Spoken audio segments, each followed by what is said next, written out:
dee waxani waa waxa adduunyada ku faafayo dadkeenii ka yimid baaba iman karo oo dee aynu ka qaadi karnaa marka talada dhakhaatiirteenu ay bixinayaanna waxa weeye ugu horreynba dhowrkan arrimood ama shantan arrimood ta koobaad waa tii ilaahay uuna faray ta koobaad oo ah nadaafadda inaynu ku dadaalo ina allaha yuxibu tawaabiina wa yuxibu almutatahiriin ilaahay wuxuu jecel yahay kuwa toobadkeenka badan ee qalbiga nadiifiya xaggooda hoosay nadiifiyaan nadaafadda dushana way jecel yihiin oo dahaaraday ku dadaalaan deegaankooda dharkooda jidhkooda intaba sidaa daraaddeed waxaynu aada u badinaynaa weysada wamaa adraaka ma alwuduu weysada maxaad ka taqaanaa nebigu inagu waaniyey sala allahu calayhi wasalam in la cusboonaysiiyo weysada cusboonaysiintiisa salaad walba in loo weysaysto adigoo iska weyse qaba inaad weysaysato xubnaha laga weysaysanayo macnaha marka laga hadlayo weysada iyo caafimaadka waxay ka mid yihiin waxyaabaha ugu muhiimsan ee wiqaayada sameeya lagu ilaaliyo cudurrada ayay ka mid tahay weysadu oo waxaynu arkaynaa 4 meelood ama 5 meelood ee boorka iyo bacadka iyo bakteeriyada waajaha ee la kulma baa laga weysaystaa labada gacmood labada cagood iyo kurtii la madaxii la meeydhay wajigii la meeydhay sankii afkii dhagihii wixii oo dhan kurtay ku yaalaan intaasa aynu had iyo jeer boorka iyo wixii soo duulaya iyo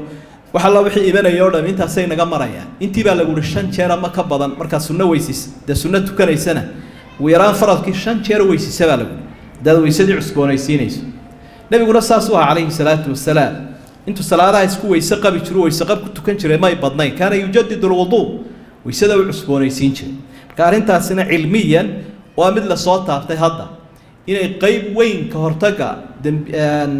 shayga la yiraahdo cudurrada qayb weyn ka tahay weysadu taas waa mid labaad marka aynu had iyo jeer qofku dee uu hindhisayo ama qufacayo inuu iyadana ku dadaalo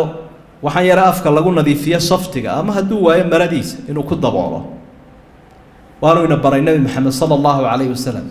midkiin hadduu candhuuf tufayo buuhi maradiisa ha ku tufo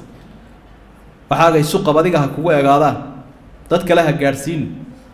marka taasi macnaheedu waxa wey haddaad masaajidka joogto iska tufi daaqadda ha ka tufine ku egow oo marada iyo saftiga iyabaad ku tufaysa sidoo kale waxyaabaha aadka u muhiimkaa waxaa ka mid a markaynu xamaamka ka soo baxno ama aynu doonnaba inaynu wax cunno inaynu faraxalanno nabiyullaahi maxamed baa inoo jideeyey sala allahu calayhi wasalam fariin caafimaad casrigan ha laga dhigo laakiin rasuulkaaba inoogu horreeyey oo aynu kaga dayanaynaa markuu xamaamka ka soo baxo muxuu samayn jiray nebigu ciidduu faraha gelin jiray gacanta ku istijooday gacantiisa shariifka ah sala allahu calayhi wasalam oon balaayo iyo bakteriya lahayn haddana si ummadda tusaale u noqdo ciid istarala ama nadiifa ayuu sidaa u gelinayaa markaasuu ku xoqaya waxyaabaha wax lagu dilana dee ciiddaa ugu mudan sida dee loo yidhiba ayga nijaastiisii ciidda ha lagu maydho marka ciidda iyo biyuhu gacantaa ku maydhaya marka wixii aad hesho caruurta in la baro oo ehelka la baro oo jaariyadaha la baro oo shaqaalaha la baro cudurrada wareeg oo dhan waxyaabaha ilaahay uu ku ilaaliyo ilaahay baa ilaaliye waxaa ka mid a nadaafadda ay ka mid tahay gacmahoo la ilaaliyo qofka meelaha had iyo jeer xamaamada iyo waa inay yaalaan waxa wax lagu nadiifiyaa saabuunta shaambooga waxyaabahan qaalica ahe jaraa cudurrada wareega taasina aad bay muhiim u tahay iyo qofku marka uu had iyo jeer raashinka cunayana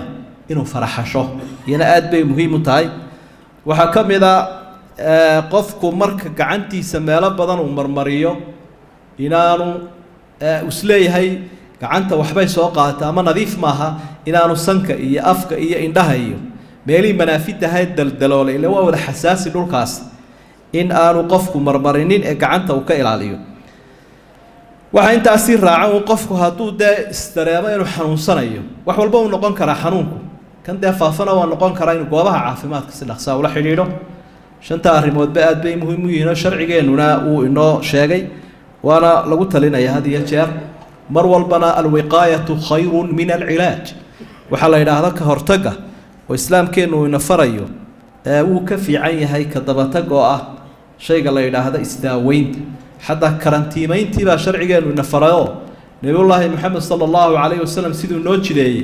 meel haddii daacuun ka dhacabu inta ku jirtaan ayay ka bixi cid dabadda ka soo gashaanayay jirin waa ilaahay ayaa wax walba socodsiiya haddana asbaabta iyo dadaalku waa lagama maarmaan iyadoo ilaahay aynu ku kalsoonahay qadarkiisa haddana iska ilaalintaasina waa qadarkiisa nafiru min qadar illaahi ilaa qadar illaah arrimahaana waynu baraarujin lahayn